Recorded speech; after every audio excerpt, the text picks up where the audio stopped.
tout le monde, bonsoir à chacun, bonsoir à Stéphane, bonsoir à Maliana.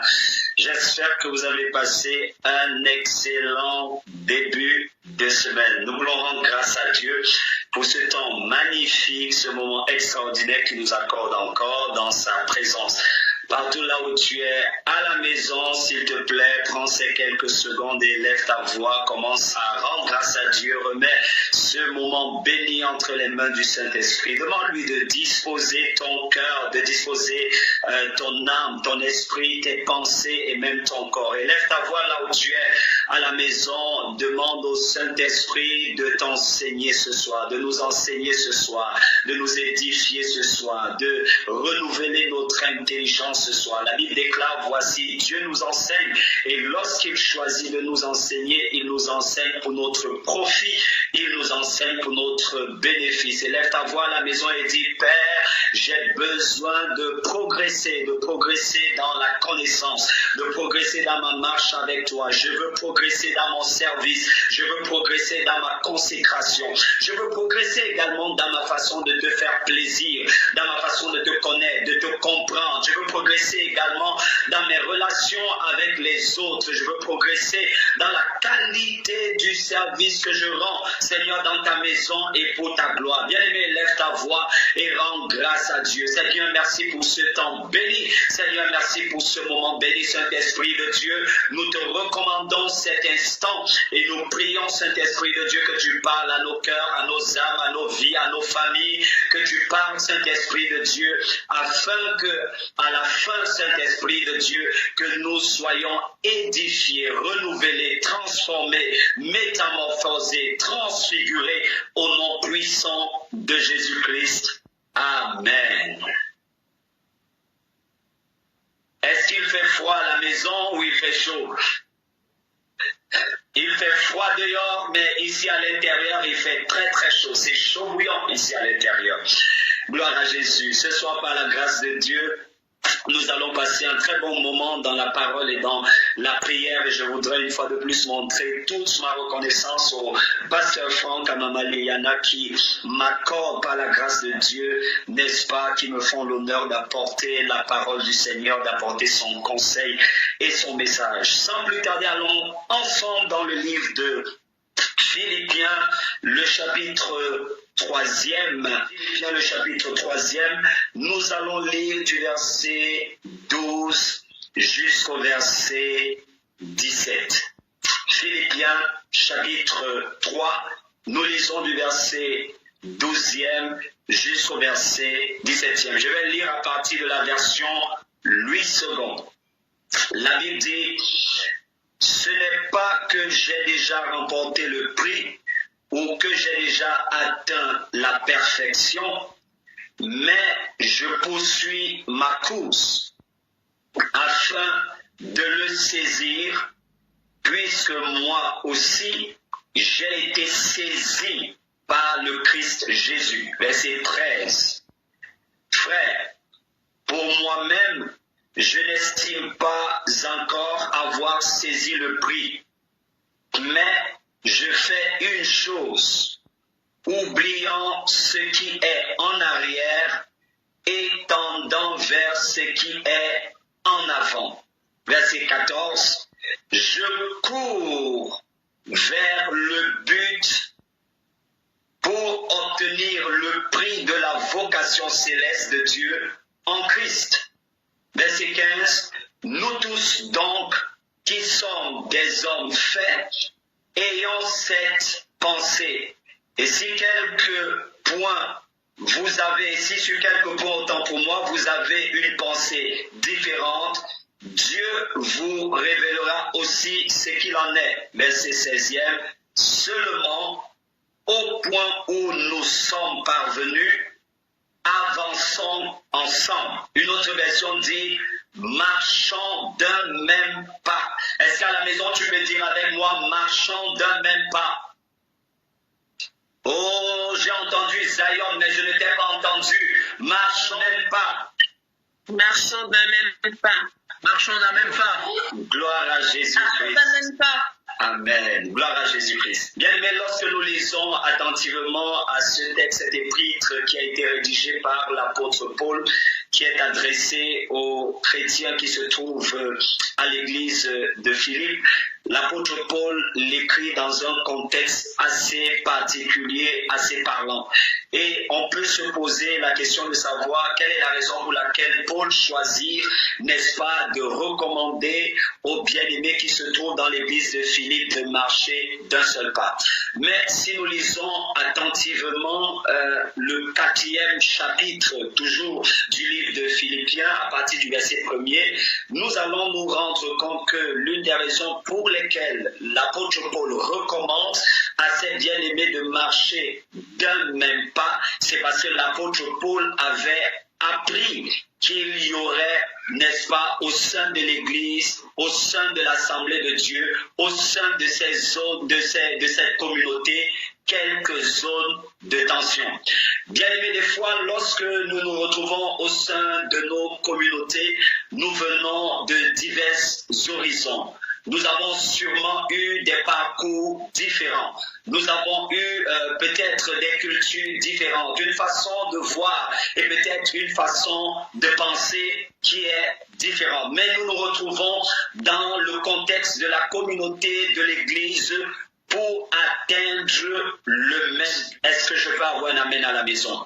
Pour atteindre le même but, pour poursuivre la même vision, afin d'accomplir les mêmes objectifs. Et si nous lisons, ne serait-ce qu'un temps soit peu, le chapitre 4, je vais lire quelques versets du chapitre 4 pour essayer, n'est-ce pas, de situer la lettre de Paul dans son contexte.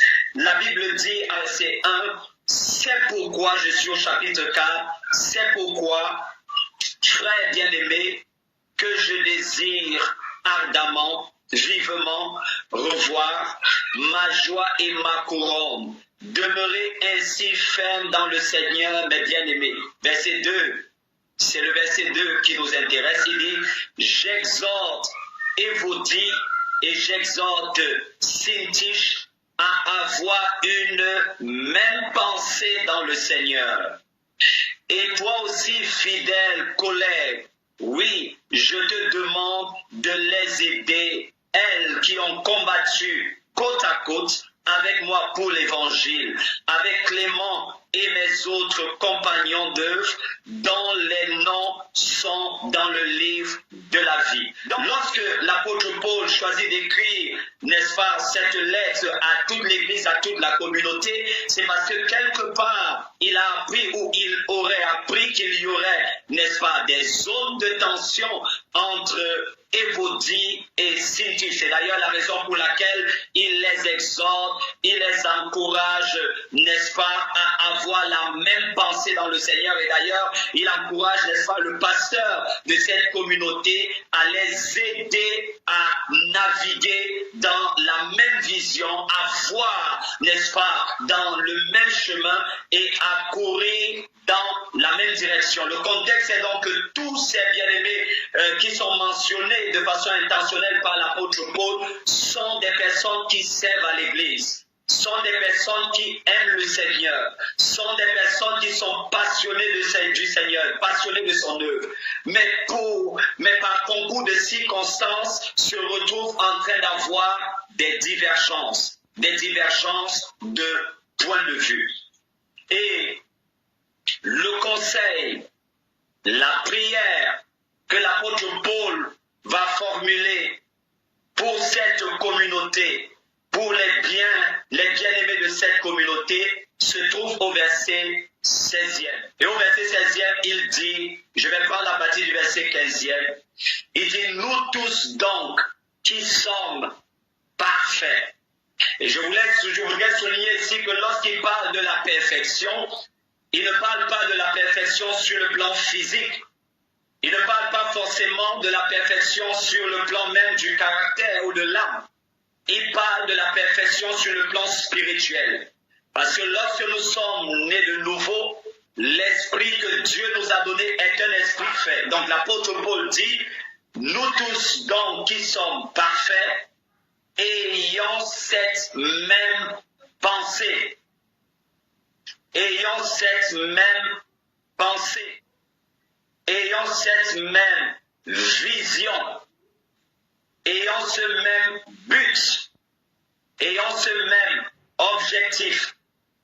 Il dit, et si à tout hasard, vous êtes en quelque point d'un autre avis, c'est-à-dire d'un avis différent, si ne serait-ce qu'un temps soit peu, vous avez une pensée différente, vous avez sur certaines questions une vision qui est différente de la vision qui est partagée par la communauté, par les bien-aimés, voici ce que recommande l'apôtre Paul.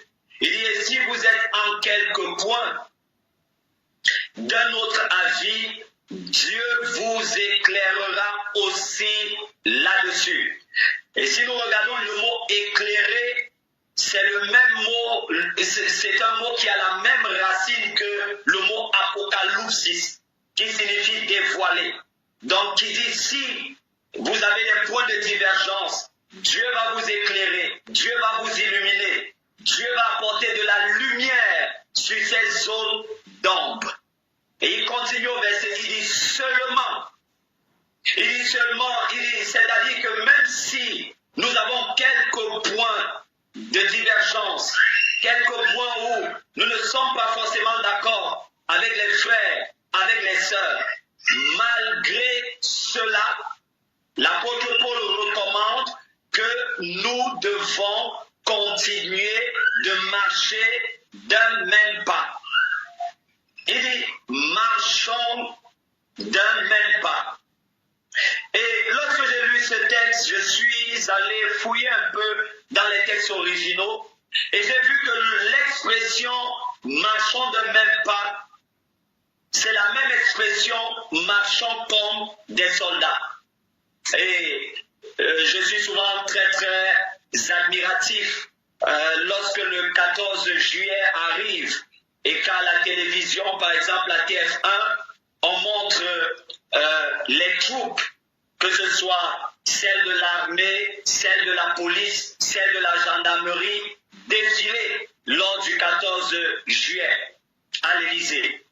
Et nous pouvons voir, n'est-ce pas, comment tous ces soldats marchent de façon ordonnée, de façon coordonnée, d'un seul pas. Le mouvement est harmonieux.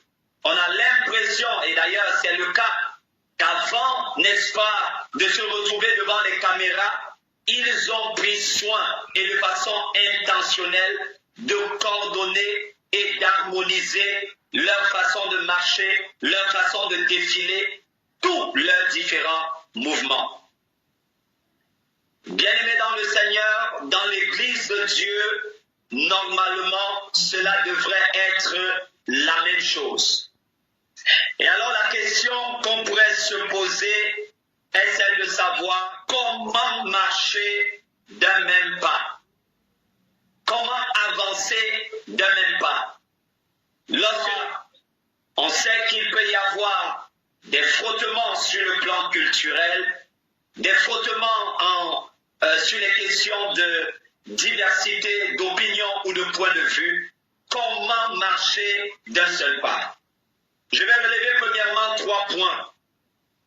Il n'est pas possible de marcher d'un même pas sans le renouvellement de l'intelligence. L'apôtre Paul, dans le livre de Romains, le chapitre 12, il va exhorter les chrétiens, c'est-à-dire nous. Il va dire, frères et bien-aimés, je vous exhorte donc, par les compassions de Dieu, à offrir vos corps comme des sacrifices vivants, saints et agréables à Dieu, mais aussi et surtout à être transformés par le renouvellement de l'intelligence. Et quelqu'un va me dire, mais quelle est la raison pour laquelle nous devons marcher d'un seul pas? L'apôtre Paul l'a dit, nous devons marcher d'un seul pas, d'une même pensée, d'une même vision, parce que nous avons le même but à atteindre. Quel est ce but? L'expansion. Quelqu'un dit avec moi l'expansion. Oh, je n'étais pas suivi à la maison. Est-ce que quelqu'un peut dire à la maison l'expansion? L'expansion. L'expansion. L'expansion. Ultime. L'expansion. Après la fin de l'essence, c'est l'expansion de l'Église de Jésus-Christ. Or, lorsque nous courons après l'expansion de l'Église de Jésus-Christ, nous sommes également en train de courir après l'accomplissement de notre destinée. Les deux sont liés. L'accomplissement de notre destinée est lié à l'expansion de l'Église de Jésus-Christ. Donc, lorsque nous courons pour l'expansion, lorsque nous servons pour l'expansion, nous sommes également en train de courir pour l'accomplissement de notre destinée. Les deux sont liés. Amen. D'ailleurs, la raison pour laquelle l'apôtre Paul nous enseigne, il dit, si nous voulons voir l'expansion, si nous voulons accomplir notre destinée, si nous voulons atteindre le but ultime qui nous a été fixé par notre Dieu et notre Père, nous devons marcher d'un seul pas. Et on ne peut pas marcher d'un seul pas si nous ne renouvelons pas notre intelligence. Le renouvellement de notre intelligence est la responsabilité de chaque chrétien, la responsabilité de chaque enfant de Dieu. Pourquoi? Parce que notre foi ne peut opérer qu'à la célérité et à la propension du renouvellement de notre intelligence. Cela signifie que notre foi est facilement relâchée. Elle s'exerce aisément lorsque nous avons pris le temps de renouveler notre intelligence. Amen. Deuxième point, il n'est pas possible de marcher d'un même pas en étant conduit par la chair. Il n'est pas possible de marcher d'un pas en étant conduit par la chair, en restant uniquement des hommes qui sont sous la gouvernance de la chair. Lisons, ne serait-ce qu'un temps soit peu, le premier épître de Jean, le chapitre 2, le verset 16. Lisons rapidement. 1 Jean, chapitre 2, nous lisons le verset 16e. Gloire à Jésus. Voici ce que la Bible dit. Je vais prendre à partir du verset 15. La Bible dit, n'aimez point le monde, ni les choses qui sont dans le monde. Si quelqu'un aime le monde, l'amour du Père n'est point en lui. Verset 16e. Car tout ce qui est dans le monde, la convoitise de la chair, la convoitise des yeux et l'orgueil de la vie, ne vient point du Père, mais vient du monde. Et le monde passe, et sa convoitise aussi. Mais celui qui fait la volonté de Dieu demeure éternellement. Où avons-nous remarqué que la Bible parle de la convoitise des yeux et de la convoitise de la chair. Des fois, ce qui fait l'objet de tensions, de diffractions, de divisions ou de divergences de point de vue, c'est simplement le fait que des fois, on se retrouve trompé par ce que l'apôtre Paul appelle la convoitise de la chair. Il n'est donc pas possible de marcher d'un seul et même pas lorsque nous sommes sous le joug, sous la gouvernance, sous l'administration de la convoitise de la chair. C'est pourquoi l'apôtre Paul nous recommande de ne pas marcher par la chair, mais de marcher par l'esprit. Et en tant qu'enfants de Dieu, de façon intentionnelle, nous devons veiller, lorsque nous servons au sein de l'Église, lorsque nous servons au sein de la communauté, lorsque nous servons dans les divers départements, de ne pas être conduits par la chair, de ne pas être gouvernés par la chair, mais d'être gouvernés par le Saint-Esprit. Est-ce que je peux avoir un amen à la maison? Amen. Et le troisième point, il n'est pas possible de marcher d'un même pas sans avoir un modèle. Oh, quelqu'un n'a pas dit amen bien. Amen. Je vais reprendre. Amen, amen. Il Amen, n'est amen. pas possible de marcher d'un même pas sans avoir un modèle. Yes. Nous avons le premier modèle qui est le par excellence, qui est la personne de Jésus-Christ, qui est celui-là qui est le modèle par excellence, celui que nous suivons, celui que nous imitons. Mais également, nous ne devons pas oublier que Dieu, de façon intentionnelle, a choisi à la suite de Jésus-Christ de nous donner au sein de l'Église un modèle ou même des modèles. Et Lorsque vous lisez le mot modèle dans les textes grecs, c'est le mot grec toupos. Toupos, c'est un modèle, quelqu'un qui a été façonné, quelqu'un qui a été préparé. Toupos signifie quelqu'un que Dieu utilise comme une boussole, comme un repère, comme un référentiel. Et si nous voulons regarder par exemple la dynamique qui est généralement implémentée lors des défilés, par exemple le 14 juillet, nous voyons que devant les troupes de la gendarmerie, devant les troupes de la police, il y a généralement un gendarme principal ou un policier principal qui donne le ton. Est-ce que quelqu'un peut dire avec moi, celui qui donne le ton? Celui qui donne le ton. Dieu, dans sa sagesse, donc, a voulu, à la suite de la personne, de placer devant nous quelqu'un qui, au sein de la communauté, donne le ton. Ça signifie que la célérité avec laquelle nous avançons, nous ne devons pas juste courir dans tous les sens, courir dans toutes les directions, mais nous devons courir et marcher en fonction de la façon dont Dieu nous donne le ton au travers de la personne qu'il a placée à la tête de l'Église. C'est important et c'est capital de revenir sur le fait selon lequel, à la tête de chaque communauté, Dieu de façon intentionnelle a voulu placer un modèle humain. Est-ce que je peux avoir un amen? Amen.